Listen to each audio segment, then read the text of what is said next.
주님이 우리 찬양 경배 예배를 기뻐 받아주실 줄로 믿습니다. 여러분 오늘은 우리 부활절 네 번째 주일입니다. 우리 지지난 주일 부활절 두 번째 주일에 우리가 부활신앙으로 삽시다 라는 제목으로 하나님 말씀을 들었습니다. 기억나세요? 부활신앙으로 삽시다. 여러분 어떻습니까? 어떻게 그 말씀 들으시고 오늘까지 그렇게 부활신앙으로 살고 계십니까? 그렇게 살고 계시는 분들이 반드시 있는 줄로 믿습니다. 부활신앙으로 살아야 됩니다. 오늘 다시 한번 부활에 관한 말씀을 우리가 듣고자 하는 것은 혹시나 여러분들 마음속에 지난 부활절이 말 그대로 지나간 부활절로, 그저 우리 기독교 명절을 지나간 것으로, 지나간 그 기독교 명절로 그렇게 여러분 마음속에 그렇게 남아있을까봐 그런 염려 때문에 오늘 부활에 대한 말씀을 한 번 더 듣고자 하는 거예요.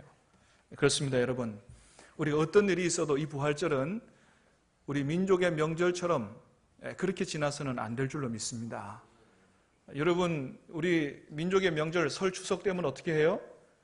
그 명절이 며칠 안 남고 우리 명절이 올 때 되면 되게 명절을 기다리죠. 명절을 되게 기다리기도 하고 또 그 명절이 오면 아주 즐겁게 그 명절을 지나기도 하지만 명절 기간만 지나면 어떻게 해요? 다 지나가 버리는 거죠. 그때 기쁨, 설렘 이런 거 다 없고 시간만 지나면 다 지나가는 게 우리 민족 명절 지나는 그런 건데, 여러분 그렇습니다. 우리가 어떤 일이 있어도 우리 이 부활절을 우리 민족의 명절 지키는 것처럼 그렇게 지켜서는 안 된다는 거예요. 지난번에도 한번 말씀을 드렸습니다마는 여러분, 진정한 부활의 의미, 주님께서 우리에게 원하시는 그 부활은 2000년 전에 주님께서 부활하셨다는 과거의 사건으로, 지나간 사건으로 그렇게 기억되기를 원하지 않으시고, 또 우리의 부활도 미래에 일어난 것이지만은 부활은 미래에만 있는 어떤 그런 사건으로 머물러 있어서도 안 되고, 우리에게서 미래에 반드시 부활이 일어난다는 그 소망이 어떻게 해요? 오늘 나의 삶 속에서 그 부활의 능력으로 나타날 때 그게 정말 주님께서 우리에게 원하시는 부활신앙을 가진 사람들의 모습이다 라고 하는 것이죠. 부활의 소망이 오늘 나의 삶 가운데서 능력으로 나타나기를 원하신다는 거예요. 여러분, 그래서 우리 신앙의 가장 중요한 핵심 본질, 진수, 이건 뭐냐? 부활입니다. 부활. 사랑하는 여러분, 부활 신앙 가지고 사시기를 다시 한번 주님의 이름으로 축복합니다. 부활한다. 주님께서 부활하신 것처럼 나도 반드시 부활한다. 이 소망, 이 믿음, 이 확신 가지고 부활을 믿는 성도답게 사는 게 이게 우리의 신앙생활이다라고 하는 거예요. 여러분 그렇습니다. 우리가 진정한 기독교인이냐 아니냐는 뭘 가지고 판단할 수 있느냐? 정말로 내가 부활을 믿느냐 안 믿느냐, 정말로 이 부활을 믿느냐 안 믿느냐를 가지고 내가 정말 기독교인이냐, 정말 기독교의 믿음을, 진정한 믿음을 가지고 있느냐 없느냐를 판단할 수 있다는 거예요. 여러분 아시다시피 성탄절은 우리 기독교의 명절만은 아닙니다. 흔히 기독교 명절을, 양대 명절을 부활절과 성탄절을 꼽습니다. 그런데 성탄절은 사실 우리 기독교인의 명절만은 아니에요. 사실은 여러분, 이 성탄절은 우리보다도 누가 더 기다려요? 세상 사람들이 더 먼저 기다립니다. 세상에 성탄절 추리하는 거 보면 백화점이 더 먼저 해요. 그래서 이제 성탄절은 우리 기독교의 명절이기보다는 세상 모든 사람들의 명절이에요. 그렇게 성탄절을 기다리고 그렇게 즐기고 합니다. 그러나 여러분, 부활절은 그렇지 않습니다. 세상 사람들이 부활절 기다리는 거 봤어요? 부활절이 와도 절대 기뻐하지 않습니다. 왜 그래요? 그들은 부활은 믿지 않기 때문에 그렇습니다. 여러분, 세상은 아기 예수님께서 이 땅에, 예수님이 진짜 아기의 몸으로 이 땅에 오셨다는 것도 믿어요. 그리고 그 예수님이 장성한 이후에 십자가에 달려 돌아가신 것도 믿습니다. 왜 그래요? 세계사 역사책에 다 기록되어 있기 때문에 그래요. 다 학교에서 배우거든요. 그런데 부활은 믿지 않습니다. 죽은 사람이 어떻게 다시 살아나느냐는 거예요. 그래서 부활절은 절대 세상 사람들이 기다리지도 않고 오직 누구만 이 부활을 믿느냐? 진정한 기독교 신앙을 가진 사람들만, 저와 여러분들만 이 부활을 믿는 거예요. 사랑하는 여러분, 우리 신학교 성도들 중에는 한 사람도 외에 없이 주님의 부활, 나의 부활을 확실하게 믿는 저와 여러분 다 될 수 있게 되기를 주님의 이름으로 축복합니다. 그래서 진짜 기독교인이냐 아니냐는 뭘 보면 알 수 있다? 부활을 믿느냐 안 믿느냐, 그거 보고 판단할 수 있다고 하는 것입니다. 여러분, 그래요. 기독교 복음의 진수는 성탄절의 아기 예수님에게 있다기보다, 십자가에 달려 죽으신 그 십자가 예수님에게 있다기보다, 죽으시고 다시 3일 만에 부활하신 그 부활하신 예수님에게 우리 복음의 진수와 핵심과 본질이 거기에 있다고 하는 것입니다. 만일 여러분 우리 기독교에 부활이 없다면 우리 기독교도 사실은 세상의 다른 종교와 별로 다를 바가 없습니다. 왜냐하면 세상의 다른 타 종교에는 부활과 영생이 없기 때문에 그렇습니다. 물론 불교에도 극락왕생 이런 게 있습니다만은 사실은 그것은 그들이 그렇게 되기를 바랄 뿐이지 실제로 그렇게 되는 부활과 영생의 산 소망은 아닌 거예요. 왜 그래요? 여러분, 세상의 타 종교, 다른 종교를 창시한 교주들이 죽었다가 다시 사신 일이 없기 때문에 그렇습니다. 여러분 다 아시는 것처럼 불교를 창시한 석가모니의 무덤도 아직 그대로 있습니다. 그 나라에 그대로 있어요. 유교 창시한 공자의 무덤도 그대로 있고요. 이슬람 창시한 마호메트의 무덤도 자기들이 잘 보관을 다 하고 있습니다. 무덤이 그대로 있다는 사실은 뭘 얘기하는 거예요? 그 창시한, 종교를 창시한 그 창시 교주들이 다시 살아났다 안 살아났다? 다시 살아나지 못했다는 것을 얘기하는 겁니다. 근데 오직 누구 무덤만 빈 무덤이에요? 여러분, 우리 주님 예수님의 무덤만 빈 무덤인 줄로 믿습니다. 우리 주님의 무덤만 빈 무덤이에요. 무슨 얘기예요? 주님은 사망 권세 깨뜨리시고 3일 만에 부활하셨다. 할렐루야. 그렇습니다. 우리 주님만 부활하셨다는 거예요. 물론 이렇게 얘기하는 사람도 있습니다. 그거는 정말로 예수님이 부활하신 게 아니고 제자들이 시체를 훔쳐다가 부활했다고 거짓말하는 거다, 이렇게 얘기하는 사람들이 있습니다. 여러분, 그러나 예수님께서 십자가에 죽으신 다음에 아리마대 요셉을 통해서 무덤에 이렇게 들어가게 되신 거 우리 다 잘 아는데, 여러분 당시에 예수님의 무덤이 어떻게 되어 있었는지 잘 아시죠? 어떻게 되어 있었습니까? 처음에 뭐예요? 먼저는 큰 돌로 입구를 막아놨습니다. 웬만한 장정의 힘으로도 열 수 없는 그 큰 돌로 무덤을 막아놨고, 그 다음에 총독이요 사람 시켜가지고 누구도 손 못 대도록 그 바위문에 임봉을 해놨다 그랬어요. 총독의 허락 없이 임봉 떼고 시체 가져가는 사람은 가만두지 않겠다는 거죠. 그래서 누구로 지키게 했어요? 로마 군병들로 조를 짜가지고 밤새도록 지키도록 한, 여러분 지금 예수님의 무덤은 그런 상태에 있었습니다.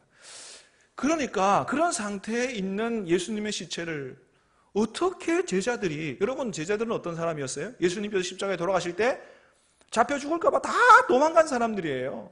그 사람들이 어떻게 가가지고 그 삼엄한 경비를 뚫고 예수님의 시체를 도둑질해 갈 수가 있느냐? 상식적으로 이게 안 되는, 말이 안 되는 얘기다.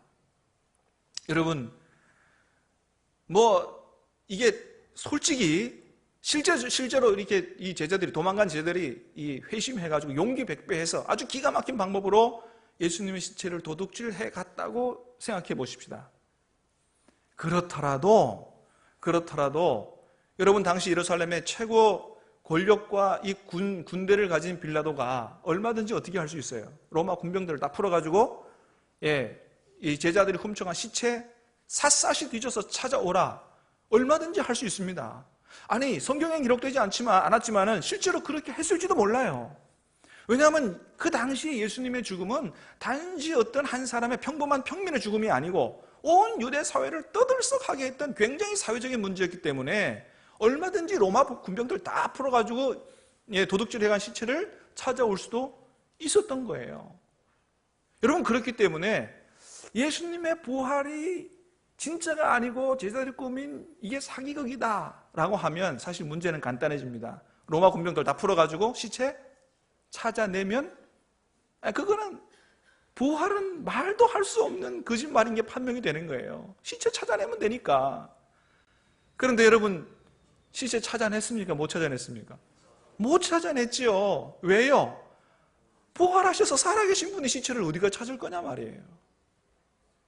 그러니까 여러분, 로마 군병들이 얼마든지 시체 찾을 수 있음에도 불구하고 못했다고 하는 것 하나가, 예수님은 제자들이 꾸며낸, 예수님의 부활은 제자들이 꾸며낸 거짓 조작이 아니고 예수님 부활은 사실이다라고 하는 것을 반증해 주는 거예요. 여러분, 또 하나 예수님의 부활이 진짜라고 하는 사실을 뭘 보면 알 수 있냐 하면, 예수님의 부활을 처음 증거한 그 증인들의 모습을 보면 알 수 있어요. 여러분, 예수님의 부활을 제일 먼저 보고 예수님의 부활을 증인한 사람들이 누구죠? 마태복음 28장에 보니까 무덤가에 있던 여인들이다 그랬습니다. 여인들, 막달라 마리아와 다른 마리아가 예수님 부활한 걸 처음 보고 예수님 부활했다고 증거를 했어요. 예. 여러분, 사회적으로, 그 당시에 사회적으로 이 여자들은 어떤 신분, 어떤 위치에 있었냐 하면, 우리나라 옛날처럼 남존여비 사상이 그 당시에도 있어가지고 여자들은 인구조사할 때 숫자에 넣지도 않는, 그렇게 신분이 아주 굉장히 낮은 사람으로 그렇게 취급을 했어요. 그런데 정말로 제자들이 예수님의 부활을 조작해서 그럴듯한 증인을 세우려면 여자들 안 세우고 누구 세웠겠어요? 남자들 세웠겠죠.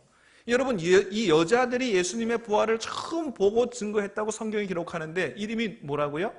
여자들 중에서도 막달라 마리아라고 얘기하고 있어요. 여러분, 막달라 마리아 어떤 사람이었어요? 옛날에 예수님 만나기 전에 7 귀신이 들렸던 사람입니다. 그러니까 당시 사회적으로 이렇게 굉장히 취급받지 못하는 그런 여자를 증인으로 세우는 것도 그거 한데, 정말로 거짓으로 조작해서 예수님의 부활의 증인을 세우려면 뭐하러 옛날에 7 귀신 들렸던 그 사람을 증인으로 세우겠냐는 거예요. 누가 그 사람 말을 믿으라고. 옛날에 7 귀신 들던 사람 막달라 마리아가 예수님 부활 증인한 거 보고 세상 사람들이 뭐라 그랬겠어요? 아이고, 저거 봐라, 저거 옛날에 7 귀신 들려가지고 아직도 정신이 왔다 갔다 해가지고 이상한 소리 한다, 그러지 않았겠냐 말이죠. 그런데 뭐하러 하필이면 그 막달라 마리아가 예수님 부활하신 것을 봤다고 저 부활의 첫 증인이라고 성경에 기록하냐 말이죠.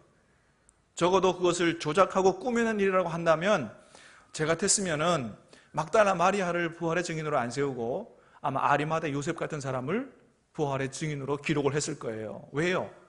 아리마다 요셉은 그 당시 예수님 따라다니는 사람 중에서 가장 유력한 사람이에요. 사내들인 공회원이에요. 우리나라 말로 하면 국회의원이에요. 여러분, 그 정도 되는 사람을 갖다가 기록을 해놔야 그래도 말빨이 먹히지. 평소에 다른 사람들이 인정해 주지도 않는 이런 사람들을 세워가지고 뭐하러 예수님의 부활을 그렇게 거짓 조작을 했겠느냐 하는 것입니다. 그렇지 않다는 것이죠. 그렇게 안 한 이유는 예수님의 부활은 그렇게까지 안 해도 될 만큼 분명한 사실이었기 때문입니다. 사랑하는 여러분, 예수님께서 3일 만에 부활하신 거, 여러분, 이것은 분명한 사실이라고 하는 사실을 저와 여러분은 확실히 믿게 되기를 주님의 이름으로 축원합니다. 정말 분명한 사실이다. 그래서 사도 바울은 고린도전서 15장 16절에서 이렇게 얘기합니다. 우리 같이 말씀을 한번 읽어보겠습니다. 시작. 만일 죽은 자가 다시 살아나는 일이 없으면 그리스도 다시 살아나신 일이 없었을 터이요. 그렇습니다. 그러니까 예수님께서 부활하신 것을 보면, 예수님께서 다시 살아나신 것을 보면 뭘 다시 알 수 있어요? 사람이 죽는 것으로 다 끝나는 것이 아니고 반드시 다시 살아나는 것이 분명하다. 우리도, 예수님 안에 있는 우리도 반드시 부활하는 것이 분명하다라고 하는 사실을 알 수 있다. 이렇게 얘기를 하는 것이죠. 그래서 여러분, 하나님은 이미 구약 성경에서부터 죽은 사람이 다시 살아나는 일이 있다라고 하는 사실을 많이 기록을 해놓으셨어요. 여러분 잘 아시는 것처럼 열왕기상 17장에 엘리야가 누구를 살려요? 죽었던 사르밧 과부의 아들을 살립니다. 죽은 사람이 살아난다는 거예요. 열왕기하 4장 엘리사가 수넴 여인의 아들을 살리는 일이 성경에 기록되어 있어요. 예수님께서 이 땅에 사셨을 때에도 예수님은 죽은 사람 많이 살렸습니다. 회당장 야이로의 딸도 살리셨고, 또 나인성 과부의 외아들도 살리셨고, 우리가 잘 아는 죽은 지 나흘이 돼서 썩은 냄새가 나는 나사로도 다시 살리시는 일을 하신 거예요. 할렐루야. 그리고서는 예수님 뭐라고 말씀하셨어요? 예수께서 가라사대 나는 부활이요 생명이니 나를 믿는 자는 죽어도 살겠고 무릇 살아서 나를 믿는 자는 영원히 죽지 아니하리니 이것을 내가 믿느냐? 사랑하는 여러분 믿으십니까? 믿으시기를 축복합니다. 그렇습니다, 여러분. 우리 주님이 사망 권세 깨뜨리시고 부활하셔서 우리에게 부활과 생명이 되셨기 때문에 사랑하는 여러분, 먼저는 우리와 함께 이 믿음을 가지고 신앙생활을 하시다가 먼저 세상을 떠난 우리 믿음의 동료들, 선배들이 반드시 다시 부활해 살아나서서 우리를 만나게 되는 역사가 나타나게 될 줄로 믿습니다. 여러분, 저와 여러분들 또한 이렇게 예수님 안에 살다가 이 세상을 떠난다 할지라도 반드시 나중에 다시 부활해서 우리가 만나게 될 날이 있는 줄로 확실히 믿는 저와 여러분 될 수 있게 되기를 주님의 이름으로 축복합니다. 사랑하는 여러분, 오늘 말씀 드렸던 것처럼 정말로 주님이 부활하신 것이 확실하다고 한다면, 그래서 우리가 다시 살아나는 것이 확실하다고 한다면 이 세상의 많은 종교 중에 제일 참된 종교는 어느 종교밖에 없다? 우리 기독교밖에 없다라는 사실을 우리는 분명히 알아야 됩니다. 왜요? 우리 기독교는 단순히 이 세상을 살아가면서 어려울 때 위안받고 또 물질적인 축복받아서 이 세상에서 성공하는 그런 정도의 종교가 아니고 우리 인생이 가지고 있는 가장 근본적인 문제, 가장 두려운 문제, 이 죽음의 문제를 해결한 유일한 종교이기 때문에 기독교는 유일한 참된 종교다 얘기할 수가 있는 거예요. 자, 여러분, 그렇다면 정말 주님의 부활이 우리의 부활이 확실하다고 한다면 중요한 건 뭐라고요? 그 부활의 소망 가지고 오늘 우리가 어떻게 그 부활의 소망과 능력을 가지고 살 수 있느냐. 여러분, 오늘 우리는 그것을 사도 바울의 삶에서 배우고자 합니다. 여러분, 사도 바울은 오늘 본문에서 나는 이 부활을 분명히 믿었기 때문에 이렇게 살았다라고 간증하고 있는 걸 보게 돼요. 자, 29절 31절까지 한번 말씀을 다시 읽어보도록 하겠습니다. 29절부터입니다. 시작. 만일 죽은 자들이 도무지 다시 살아나지 못하면 죽은 자들을 위하여 세례받는 자들이 무엇을 하겠느냐? 어찌하여 그들을 위하여 세례를 받느냐? 어찌하여 우리가 언제나 위험을 무릅쓰리요? 형제들아, 내가 그리스도 예수 우리 주 안에서 가진 바 너희에 대한 나의 자랑을 두고 단언하노니 나는 날마다 죽노라. 아멘. 먼저는 사도 바울이 오늘 본문에서 그런 얘기합니다. 만일 죽은 자들이 도무지 살아나지 못하면 어찌하여 너희 중에서 죽은 사람을 위하여 세례를 받는 사람이 있느냐, 이런 얘기를 해요. 아마도 2000년 전 당시 고린도 교회 안에는 죽은 사람을 대신하여, 그러니까 세례받지 못하고 죽은 사람을 대신해서 세례를 받아주는 일들이 있었던 것 같아요. 물론 그렇다고 해서 사도 바울이 죽은 사람을 대신해서 세례를 받아주는 것을 그게 옳다, 잘한다 이렇게 칭찬하는 것은 아닙니다. 그렇게 우리가 이 오해를 하면 안 돼요. 여러분, 성경 어디에서도 죽은 사람을 대신하여 왜 니들이 세례를 안 받느냐, 죽은 사람이 세례를 못 받고 죽으면 대신 세례를 받아줘야 되지 않느냐, 이렇게 죽은 사람을 위한 세례를 권장하는 말씀이 전혀 없습니다. 예. 그래서 많은 학자들이 이 말씀을 어떻게 보냐 하면, 당시 고린도 교회는 그 고린도 아테네 이 그리스는 아주 많은 이 잡신들을 섬기는 그런 동네였기 때문에 당시 고린도 교회도 이제 교회가 세워진 지 얼마 안 돼서 아직까지 뭐가 이렇게 들어와 있었냐면 세상에 이런 우상 숭배의 문화, 이방 종교의 문화가 고린도 교회 안에 그대로 침투를 해 있었어요.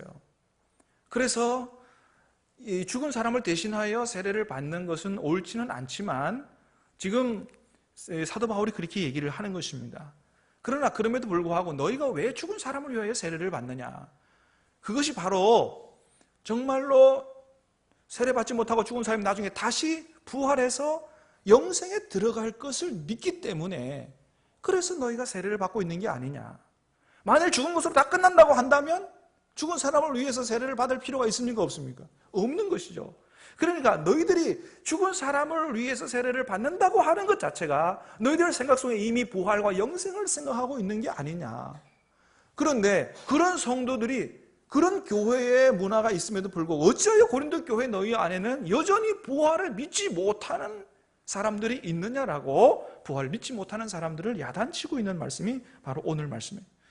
자, 그러면서 사도 바울은 뭐라 그러냐면 나는 이 부활을 확실히 믿었기 때문에 이 부활의 복음을 어떻게든지 전하기 위해서 날마다 위험을 무릅쓰고 있고, 아니 날마다 나는 죽음의 위협에 직면하고 있는 그런 삶을 산다. 이 복음을 위해서, 이 복음은 부활과 영생을 주는 것이기 때문에 이 부활의 복음을 전하기 위해서는 어떠한 어려움도 마다하지 않고 죽음의 위협을 무릅쓰면서 내가 그렇게 하고 있다라고 지금 얘기하고 있는 거예요. 여러분, 그렇습니다. 사도 바울은 부활하신 주님을 만나봤어요. 주님이 부활하신 것을 확실히 이렇게 만나봤기 때문에 예수님 안에 있는 나도 반드시 부활한다는 사실을 믿었고, 또 이 부활의 복음을 받아들이는 모든 사람들에게 주님께서 부활과 영생의 축복을 다 주신다고 확신했기 때문에 사도 바울은 어떻게 해서든지 한 사람이라도 더 구원받고 부활과 영생에 참여하도록 하기 위해서 자신의 남은 인생을 다 투자해서 지중해 그 넓은 바다 주변을 3번이나 돌면서 자기가 갈 수 있는 모든 곳에 가서 복음을 전하려고 했던 것입니다. 그렇게 해서 사도 바울의 3차 전도 여행이 성경 가운데 기록되어 있어요. 지중해 해변을, 우리 주변 동네를 돈 게 아니에요. 자기가 갈 수 있는 모든 나라를 다 돌면서 전도 여행을 했던 거예요. 여러분, 사도 바울의 전도 여행, 우리가 전도 여행이라고 생각하면 우리 간혹 그렇게 생각하는 경향이 있어요. 요즘에 우리 청년들이 해외 선교 단기, 해외 선교 여행 이런 정도로 생각하는 경향이 있는데, 여러분, 절대로 사도 바울의 전도 여행 그렇지 않습니다. 여러분, 오늘날에도 어디 해외 여행을 가면 때나 장소에 따라서 굉장히 위험한 여행이 될 수도 있죠. 그런 위험 지역이 있습니다. 그런데 옛날에 사도 바울이 전도 여행 다닐 때는 교통도 발달하지 않았고요. 비행기가 있습니까? 뭐가 있습니까? 해외 여행 한다는 자체가 고생길이고, 그 다음에 우상들 섬기고 이방 그 종교가 있는 이런 나라에 가서 전도를 한다고 하는 거는, 이거는 목숨을 걸어야만 하는 굉장한 위험한 일이었어요.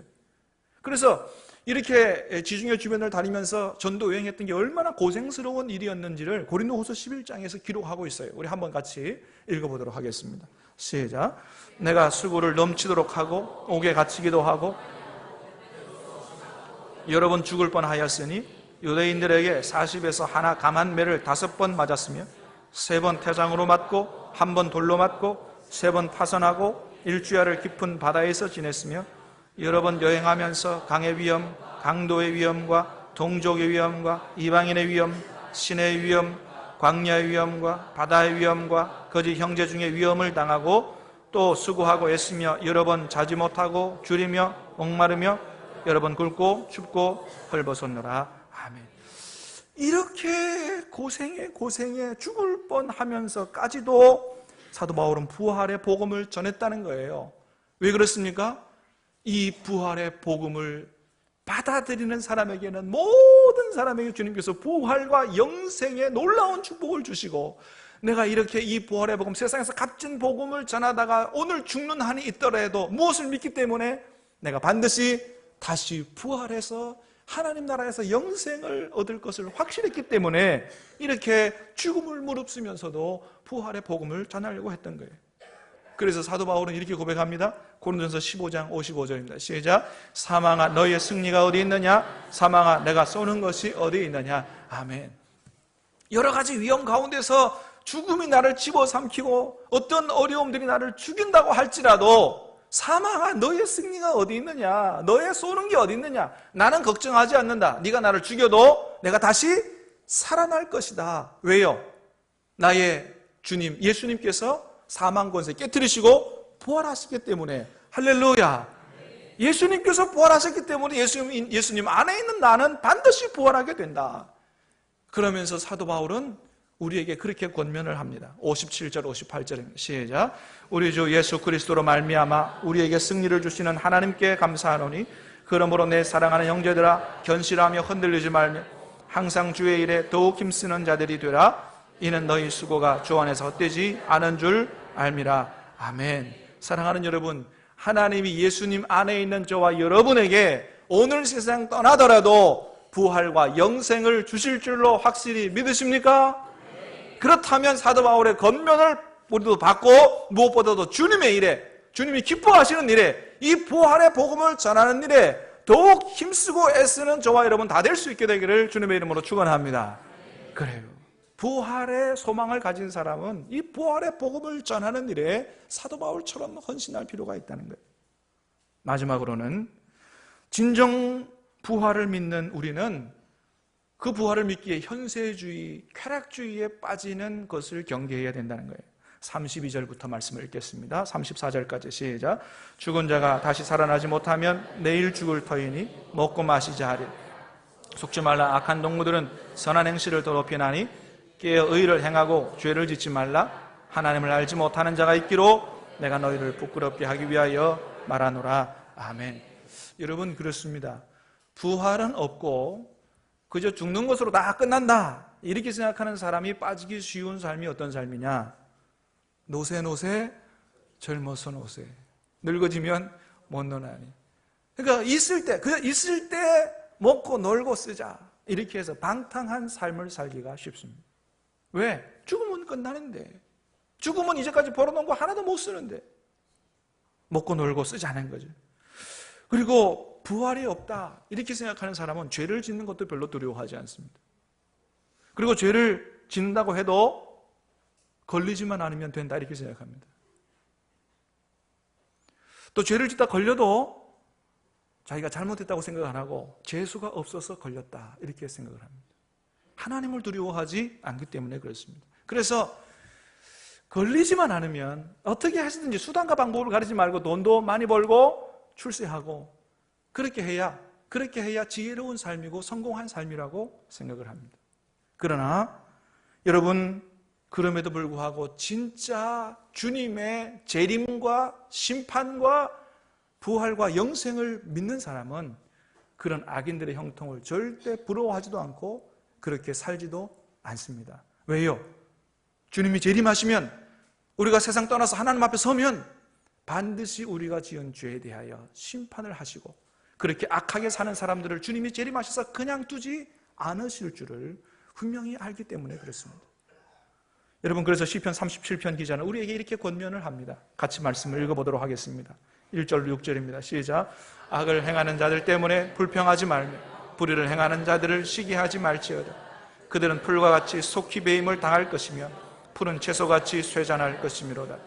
여호와를 의뢰하고 선을 행하라. 땅에 머무는 동안 그의 성실을 먹을거리로 삼을지어다. 또 여호와를 기뻐하라. 그가 내 마음의 소원을 내게 이루어 주시리로다. 여호와께 맡기라.